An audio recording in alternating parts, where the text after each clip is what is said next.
Home Garden tupo hapa Vikula, kata ya Iharimba, wilaya ya Mufindi. Tupo katika somo la parachichi. Karibu sana upate faida za parachichi, uweze kujua jinsi gani zinalimwa mpaka kufikia wewe unaikula. Karibu sana Home Garden UDF Daycare Ruvuma Bera's of Talent. Asante. Moja kwa moja kutoka UDF Daycare Home Garden. Tumetembelea leo katika shamba moja ambalo liko wilaya ya Mufindi, kata ya Iharimba. Kama unavyoona tuna parachichi aina ya mbegu ambazo ziko, kuna watu watatueleza pia ambao wapo na huu mradi.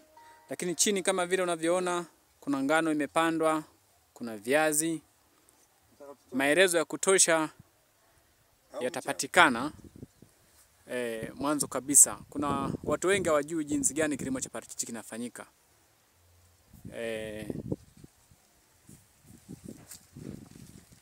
Hatua moja mpaka nyingine, kutoka mche mpaka inazaa matunda. Tunda moja zaidi ya matunda 300 kwa wakati wa mvuno aina moja.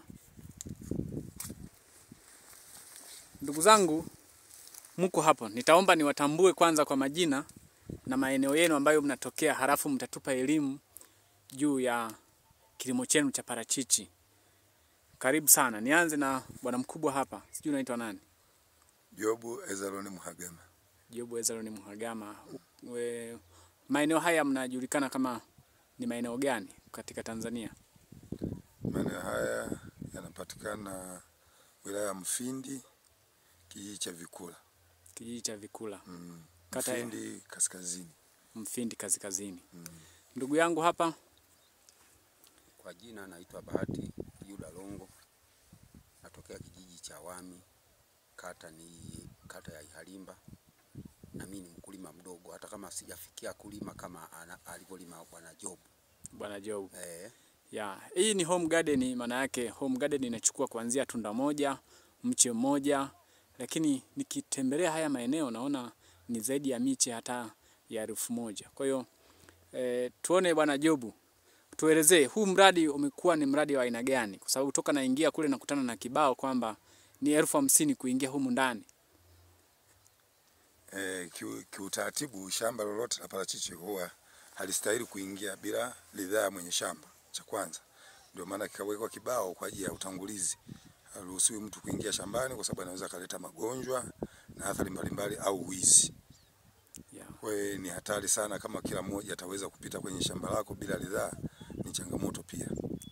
Kwa hiyo ni vizuri uweke kila sehemu kibandiko cha shamba lako kwamba haruhusiwi mtu kuingia kwa sababu anaweza kuleta magonjwa na vinginevyo anaweza kusababisha hatari zaidi ya shamba.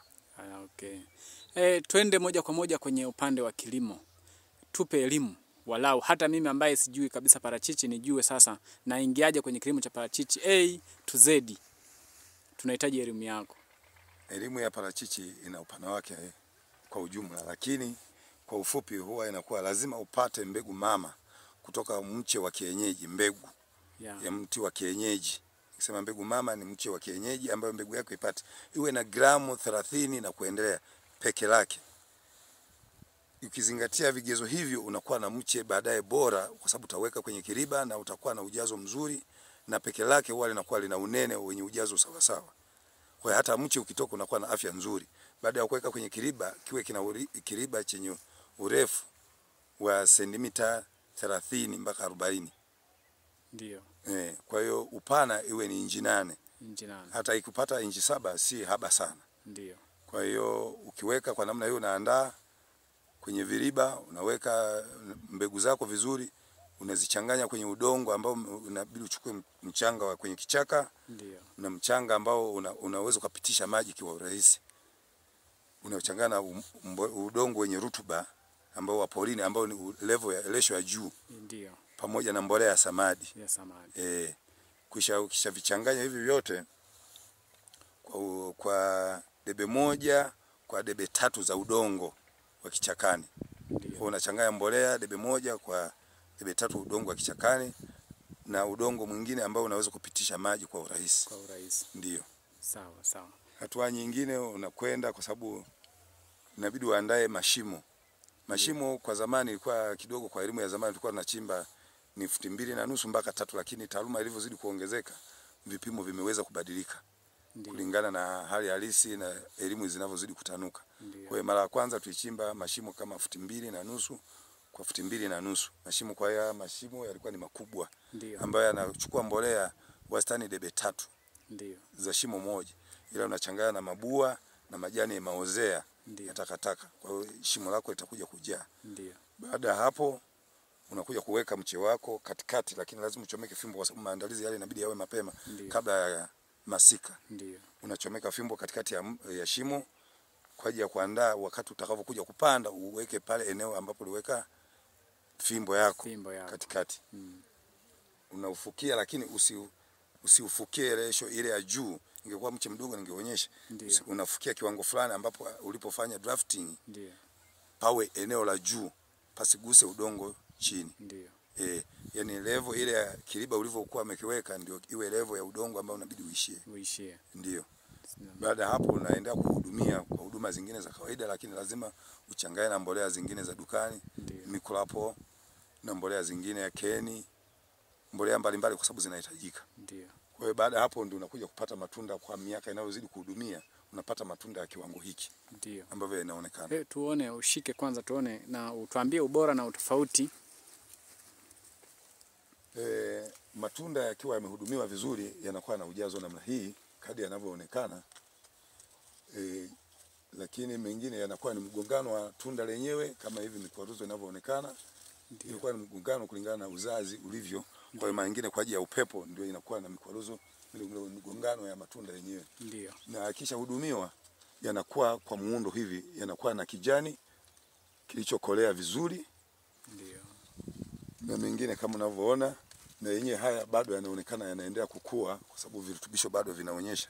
Na majani yake huwa yanaanza kuonekana kutoka kwenye majani yenyewe kwa mmea umenawiri na umestawi vizuri. Kwa sababu ikiwa kuna upungufu, wakati mwingine majani yenyewe ndio inakuwa ni chanzo cha kutambua changamoto ya zao la parachichi, kwa sababu majani lazima yabadilike kulingana na mmea haujapata lishe.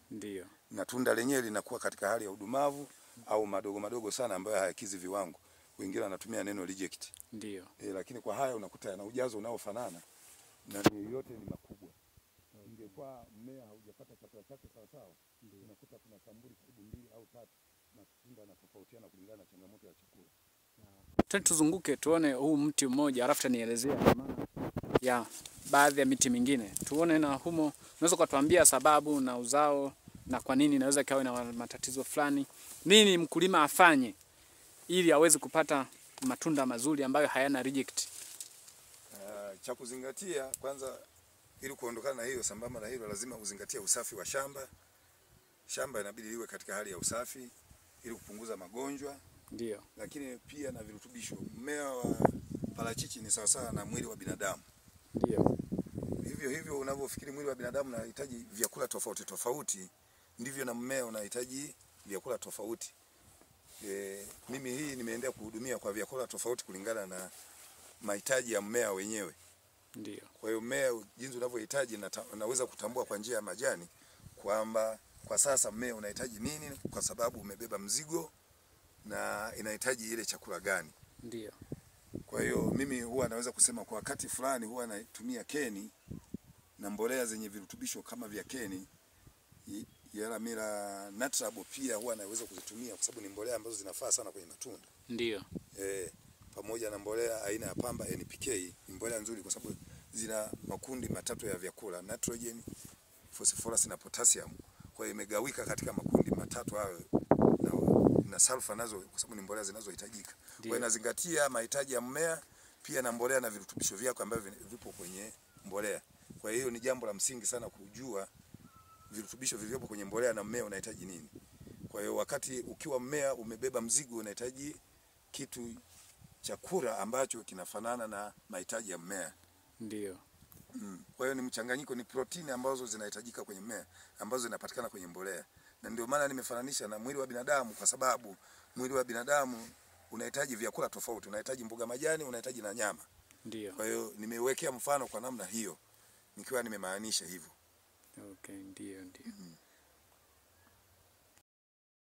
Hapa pia kuna compost ya kutosha. Hizi takataka kwa nini mmezisogeza karibu na mmea baada ya kufanya usafi? Naona shamba limekuwa safi pia, naona kuna zao lingine kama vile ngano kama hivi, kuna viazi, na hapa umezisogeza takataka ambazo umezitoa pembeni, umezileta karibu na matunda kama hivi. Tupe, kwa nini unafanya hivi? Nafanya hivi kwa sababu mmea, kwa sababu unahitaji kufunikwa, na ukishaweka takataka zako na maana zinakusaidisha, zinakurahisishia wewe uhifadhi wa maji. Ndio. Na ndio maana unaweka takataka, halafu pia yakioza ni mboji. Ndio. Mmea ni chakula nacho ambacho kinaweza kutumika kwenye mmea. Baada ya kuoza, hii ni mboji ambayo inaweza kusaidia, lakini ni sehemu ambapo nimeweka kama ni matandazio. Ndio. Ya mmea ambayo hata ikienda kuoza ije isaidie. Lakini inasaidia wakati wa kiangazi kuweka matandazio hivi mapema, ili mmea, kwa sababu sasa hivi mvua zinapungua, uweze kukusaidia udongo kukauka haraka. Ndio. Lakini pia mti mmoja unaweza ukatoa matunda mangapi kwa mchumo mmoja, au vile tuseme mti huu kwa mfano si una miaka mingapi, unaweza ukachuma mara ngapi na unaweza ukapata matunda mangapi? Mchumo mmoja unaweza ukatoa kilo kuanzia 60 mpaka 70 kwa mche mmoja kadri unavyoonekana. Kilo kwa awamu ya kwanza, lakini sasa hivi haya yanayoonekana ni tunatarajia kuchuma kwa mchumo wa pili. Mchumo wa pili. Ndio. Kilo moja mnauza shilingi ngapi? Kilo moja tunauza 1700. 1700. Kwa hiyo unaweza ukachuma kilo ngapi kwa mwaka? Maana yake kwa zao hili la mti mmoja unaweza ukapata kilo ngapi kwa mwaka? Kwa zao hili kwa mwaka unaweza ukapata kilo 100 mpaka na 20 kwa mti mmoja. Mti mmoja. Ndio.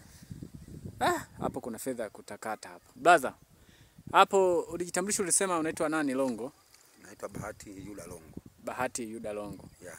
Ya, nimeona mko hapa shambani pia kuna kitu kama vile ukaniambia wewe ni mkulima mdogo. Ndiyo. Huyu bwana japokuwa hajatuambia una miche mingapi hivi kaka hapa? Shamba hili moja. Shamba hili moja lina miche 415. 415 mara 120. Ndiyo. Wewe umesema na shamba dogo. Wewe mwenzangu na miche mingapi mpaka sasa hivi? Na miche michache sana, na miche kama 70. Miche 70. Ndiyo. Utamkuta mbona hiyo miche mingi sana, mara 120 mara 1700.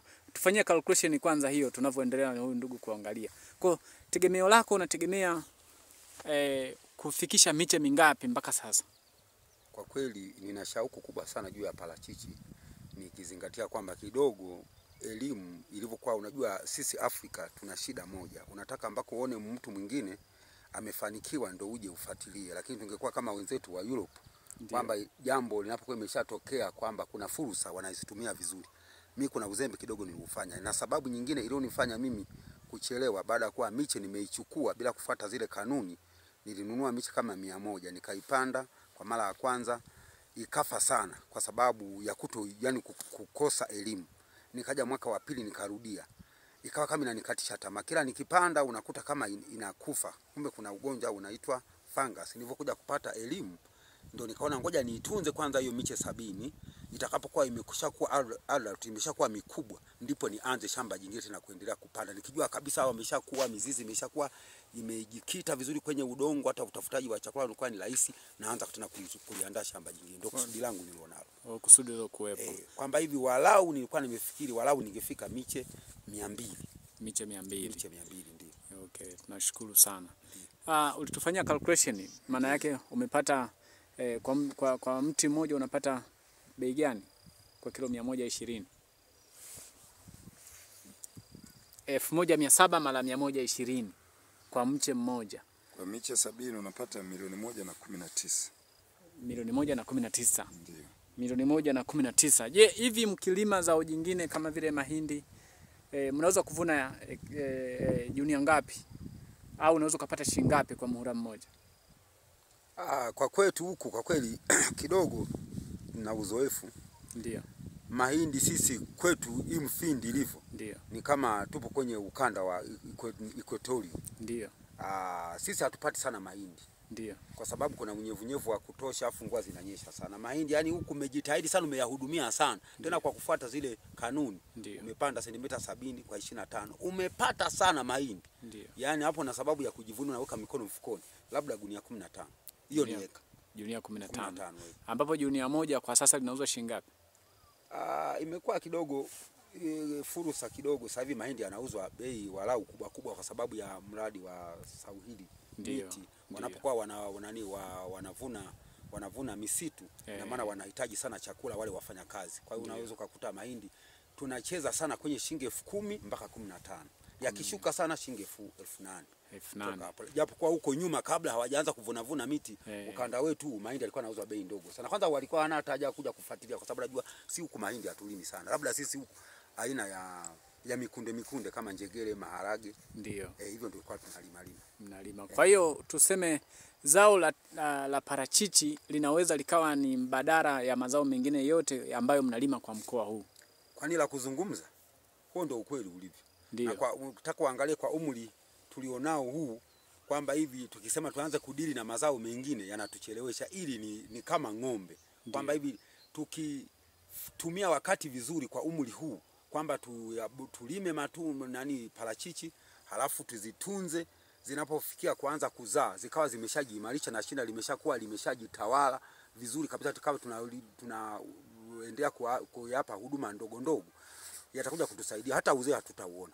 Hatutakuwa na sababu ya kuwalaumu watoto kwamba mtoto kwa nini hanihudumii nini, kwa sababu nakuwa na mtoto na njia mbadala ambayo nimeiweka mimi mwenyewe, sana sababu hata kumlaumu mtoto. Na miaka mingapi unachukua ambako unaanza kuchuma parachichi? Mimi kwa mimi nipo nyuma ya huyu bwana Jobu. Ndio. Mimi huu mwaka wa 4. Mwaka wa 4, lakini parachichi imezaa sana na nikawa nimepanga mimi kwamba mwaka huu mimi parachichi siuzi hata moja. Ni swala la kula. Kwa sababu kwenye uji na yani kila kitu natumia parachichi linakubali. Nikasema ngoja nijienjoy kwa tabu niliyokuwa nimepata. Kwa hiyo utaweza kula mzao wote wa miti 70? Hapana, wengine nafikiri nitauza. Ila baada kwa nimekula yani mpaka yamekinai, naona mwili kabisa umenigomea. Tunda kila siku lazima nile 4, 5. Kila ninapokula mlo uwe uji, uwe ugali, viwe viazi vitamu, yani chochote kwenye kande ukiweka mle kila kitu inakubaliana. Inakubali. Kwanza na mimi mwenyewe naanza kujiona soft baada kwanza kuyatumia haya matunda. Baada ya kutumia matunda. Mtu hawezi kuniambia chochote juu ya parachichi mimi. Sasa kuna pia changamoto ambazo kubwa umeeleza pia ilikuwa ni kutojua. Sasa hivi umejua. Baada ya kujua changamoto ya uendeshaji, nini unafikiri sasa unawashauri wenzako ambao wanalima parachichi wafanye ili wasiweze kufeli tena? Kwa kweli kwa kasumba yetu sisi Mfindi. Ndio. Mfindi kaskazini niseme. Sitangia kuna zao mama ambalo yani ndoto zetu zilishakuwa sana kwenye paini. Ndio. Kwa hiyo yani tunatakiwa kutumia njia mbadala ambayo serikali nayo kama ingetusaidia watu kufika mahali kuelewa kwamba parachichi ni tunda la muhimu ambalo tena bado hata uzeeni naweza kaja kunisaidia, kwa sababu bado nisipoliuza bado mimi mwenyewe litanisaidia, nikila bado linanifanya walau nikasukuma miaka, kwa sababu kuna virutubisho vingi vya kutosha. Watu tumejikita sana kwenye miti kwa sababu tumepata vile vimilioni 1 kwenye eka, milioni 2 hizi kututoa kwenye ndoto hii inakuwa ni vigumu. Ndio. Sasa kama mimi mwenyewe kidogo imekuwa ni ngumu, lakini sasa hivi nimeingia, mtu hawezi kunitoa mpaka kufa kwangu. Kwa hiyo ina maana kazi iliyopo kubwa, serikali bado ingesaidia watu kuwatoa kwenye imani ya kuonekana kama parachichi ni zao ambalo limekuja kama nini, kama Pareto. Tumecheza na Pareto, tumecheza na kahawa pia, ilifika mahali likaja yani likawa halina bei maalumu, halafu baadaye likawa kama halina wateja. Lakini kwenye parachichi mimi na imani kubwa mpaka kuja kufa kwangu, najua parachichi hata nisipo liuza, hata nikiuza kwa bei ndogo, bado ni chakula kitanisaidia. Sio sawa na mti. Sio sawa na mti. Mtu unanisaidia kuni. Sio sawa na Pareto. Sio sawa na Pareto. Kwa sababu hiyo ninauza nipate hela ili nifanyeje? Ninunue chakula, lakini hili hata nikiuza bei ndogo bado ni chakula kwangu. Bado nakitumia. Hata nguruwe wanakula, hata umbwa wanakuja haya matunda wanakula. Kwamba yani na bado wanapata na ustawi wa mwili. Sasa. Je, kuhusu zao jingine sasa hivi tukikwambia tukuletee labda vile zao kama vile kahawa, tukakuletea nini, unaweza ukaingiaje? Siwezi kuingia. Mimi siingii. Huwezi kuingia. Msema ukweli mpenzi wa Mungu, mimi siingii. Yani, na soko lenu kubwa, mnategemea soko hili kubwa ni watu gani ambao wanakuja kuchukua huku kwenu kwa hizi parachichi? Ni nchi gani ambayo inanunua kwenu? Nafikiri kakangu tunanisaidia bwana Jobu. Nafikiri ni India. Ndio. Alafu na China. India na China. Ndio wasafirishaji wakubwa ambao wanafuata huku matunda. Ndio. Sasa unaweza kumwambiaje, kwa sababu tuko chini ya mama kwa sasa. Mama Samia ndo yeye ambaye anaweza kuweka hizi connections za biashara huru. Unaweza kumwambiaje afanye nini kwa Wachina na hawa watu wa India ili waweze kutuwekezea zaidi kwenye upande wetu wa hili zao la parachichi? Kwa kweli juu ya huyu mama, cha kwanza siwezi nikaanza kusema kwamba hivi siwezi nikaanza kusema kwamba awasiliane na hao wa China kabla hajapika kwanza nyumbani. Kinachotakiwa sisi hakikishe anawatoa wakufunzi wakuja kutusaidia kuboresha hii shughuli, kuboresha matunda, kwa sababu wazungu wanachotaka wao wanataka ubora, sio mada mtunda. Hata kama lingekuwa na shape kubwa, kama halina ubora bado wao hawalitaki. Wanachotaka wanataka ubora. Kwa hiyo tulikuwa tunataka tupate elimu kama vile ambavyo ameona ni msingi sana kuwapandishia mishahara wafanyakazi na si wakulima. Akumbuke kwamba nchi yetu ya Tanzania tangia kipindi cha Nyerere alisema kilimo ni uti wa mgongo, na alisema siasa ni kilimo. Mimi wakati nasoma mwaka 84 nianza darasa la kwanza, tulikuwa tunaimba kabisa wimbo siasa ni kilimo, siasa ni kilimo. Sasa hiyo kilimo kiko wapi kama sisi wakulima hatukumbukwi? Wanakumbuka watu wengine, wakati sisi ni backbone, sisi ndio uti wa mgongo. Wakulima inabidi tukumbukwe. Sawa. Kama ilivyo Marekani, unaweza kukuta Marekani, China huko unakuta mkulima anakumbuka sana. Ndio maana unakuta mkulima anakumbuka kwa sababu yeye ndio muendeshaji wa system nzima ya maisha ya mwanadamu. Kama watu wanakula ndio wanafanya kazi viwandani, wanasoma, wanakaa mezani. Mkulima kumbukwe, yani mkulima ndio ibida kumbuka kwa sababu ndio msingi. Ni kama darasa la ndani awali. Mtu hawezi kufika sekondari kama awali hujapita. Ndio, mkulima kumbukwe. Hicho ndio kilio, na hilo ni kilio kikubwa sana, na aliangalie sana hilo. Kwa hiyo kwamba cha kwanza tuletee elimu za kutosha. Ndio. Ili tuweze kutoa mazao bora. Ili kwenye soko yasitusumbue. Tusiwe na reject kama alivyosema mheshimiwa wetu hapa. Na pembejeo kiujumla. Changamoto za pembejeo zetu hizi za parachichi, nyinyi mnazipataje changamoto kuzipata? Tunazifuata mbali sana. Ndio. Duka limekuja kufunguliwa, duka liko wapi? Ihemi huko. Sasa mimi nitoke hapa niende kafuatilie hiyo yani nataka nipate habari za huduma ya avocado au parachichi kiujumla. Senda yetu si ndivyo ilivyo. Senda yetu tunaenda Ihemi. Yani nitoke mimi huku Mfindi kaskazini niende Iringa vijijini kafuatilie. Ukafuatilie. Umbali sana. Ni mbali sana. Yani kwa pikipiki nenda rudi, kama utakuwa unaenda na usafiri mdogo, kwa pikipiki nenda rudi unatumia lita zisizopungua lita 8. Sasa pengine unaenda kuchukua hiyo